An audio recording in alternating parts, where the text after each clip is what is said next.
तीन पर्व जो है हमारे सामने हैं और इस तीनों पर्व को लेकर प्रशासन भी तैयार है और हमारा समाज भी तैयार है। ये बहुत ज़्यादा चिंता की बात नहीं है। मैंने कहा कि तीन पर्व हैं। सबसे पहले हमारा जो है वो ईद आ रहा है। हम लोग कहते हैं कि पूरे रमजान के महीने में असली मुसलमान गुनाहों से तौबा करता है। सरहुल जो समाज मनाता है उस समाज की सरलता और पवित्रता जग जाहिर है। और रामनवमी के जो आराध्य देव हैं राम, वह मर्यादा पुरुषोत्तम है, तो उनका कोई भी जो है पुजारी कोई गलत करेगा ऐसा मेरा विश्वास नहीं है। तो तीनों ही धर्म एक साथ पर्व मनाएंगे और हमारा समाज इसके लिए तैयार है। मैंने कहा प्रशासन पूरी तरह से तैयार है और मैंने भी वक्तव्य में कहा कि 99% लोग जो है वो अच्छे हैं। जो 1% है उसके लिए रांची पुलिस पर्याप्त है, चिंता नहीं करिए। आपके द्वारा दिए गए बयानों को जिस तरह से पेश किया गया, क्या कहेंगे? कुछ लोगों को पेट में दर्द हुआ, क्यों हुआ वो उन्हीं से आप पूछ सकते हैं। मेरे वक्तव्य का जो अर्थ है आम जनता समझती है और वो कड़ा जो संदेश है वो अभी भी है, उसमें कहीं कोई कमी नहीं है। आ गई है और उसे स्टेडियम लॉ एंड ऑर्डर साहब ने पॉइंट नोट किया है कैसी व्यवस्था किसको करना चाहिए और हम लोग यथासंभव प्रयास करेंगे कि जो आपने मांग रखी है, जो हमारा संसाधन है उसके अनुसार से पूरा किया जाए। बहुत टेक्निकल पॉइंट पर यहाँ बात बताने की जरूरत नहीं है। एक दो बातें जरूर इंश्योर करूंगा कि पर्याप्त प्रशासनिक व्यवस्था रहेगी, चाहे वो बिजली हो, पानी हो, लाइट हो, जनरेटर हो, पुलिस बल हो, मजिस्ट्रेट हो, रहेगा। पर मूल भावना है कि पूजा आपको ही करना है, आपको ही निपटाना है।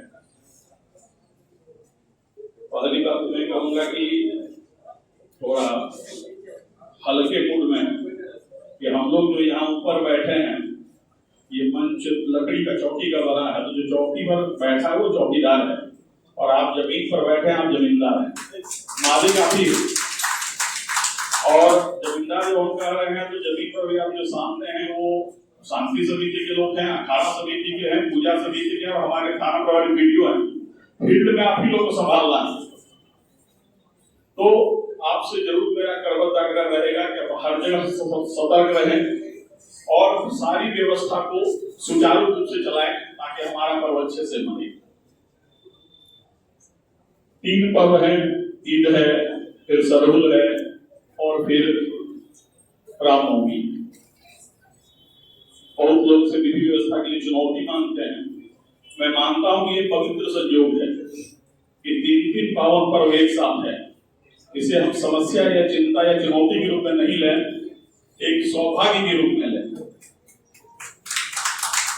आप जान रहे हैं ईद है, रमजान है, पाक महीना कहा जाता है कि भाई पैगंबर पर पुराने पाक किसी महीने में नाजिल हुई।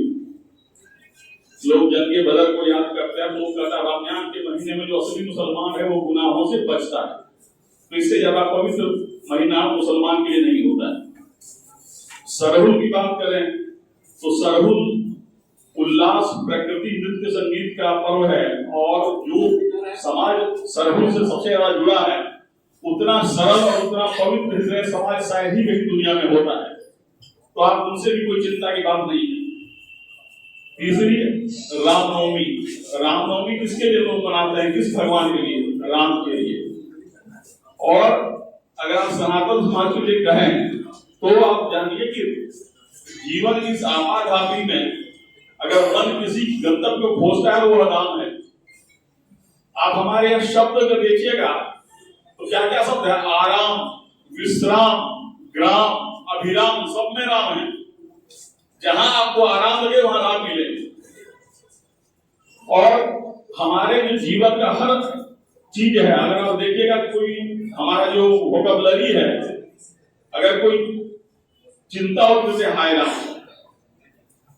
अगर कोई शपथ लेता तो राम दुआई, कुछ अगर आपको नॉलेज में कभी भी राम जाने क्या होगा, अगर लगता है सफलता में संदेह तो आप कहेंगे राम भरोसे काम चल रहा है, अगर लगता है किसी चीज का अजूब इलाज होगा राम बाण। तो हर जगह राम है हम लोग के जीवन में। और राम के बारे में कहा गया है कि आप उस व्यक्ति के, हम बार बार इस बात को दोहराते हैं कि उस व्यक्ति के विराटता को समझिए जो अपने पिता के वचन के सम्मान के लिए, सौतेली मां को दिए गए वचन को सम्मान के लिए कल हो रहे राजतिलक को छोड़ के 14 वर्ष के वनवास को बिना किसी संकोच के, बिना किसी दुख के, बिना किसी विषाद के ग्रहण कर लिया और चले गए जंगल पत्नी और भाई को लेकर। और जंगल भी चाहते तो वो नदी के पार चित्रकूट के जंगल में 14 साल गुजार सकते थे, लेकिन असली जंगल चुना जो बिल्कुल अंदर सघन गहन, जहां पर चारों ओर निशाचर और दैत्य थे। तो वह आदमी जो बिना किसी सोच विचार के, मोह लोभ को त्याग करके इतना बड़ा मर्यादा पुरुषोत्तम है, अगर उसका जन्मदिन है तो मेरा विश्वास है कि राम के हर भक्त उस मर्यादा को बचाए रखेंगे। ऐसा कुछ नहीं होगा, हमको पूरा विश्वास है कि रामनवमी में से बनेगा।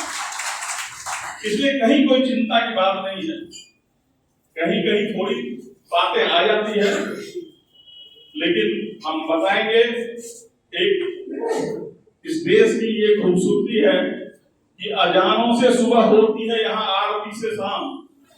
कोई खुसरो को गाता है, कोई मीरा के गाए श्याम। इस देश का झंडा हरा और केसरी रंग का उस दुनिया में कहते हैं हमारा प्यारा हिंदुस्तान। इसमें कहीं कोई चिंता की बात नहीं है। आप सतर्क रहेंगे, अलर्ट रहेंगे तो सब कुछ अच्छे से बनेगा। लास्ट टाइम उपद्रवी तत्वों को और कुछ लोगों को चेतावनी देने के लिए मैंने कुछ कड़े शब्द कहे थे। कुछ लोगों को शायद पेट में दर्द हो गया, नहीं पता इसमें क्या था, कड़ी चेतावनी थी। और थोड़े हम अपने आवाज से दोस्त का गड्ढा खुलवाए थे, लेकिन जो गड़ा से मारे, जो उपद्रवी किसी भी धर्म का हो सकता है, किसी संप्रदाय का हो सकता है, कोई किसी के पर में बाधा पहुंचा सकता है। यह किसी के लिए डायरेक्टेड नहीं था।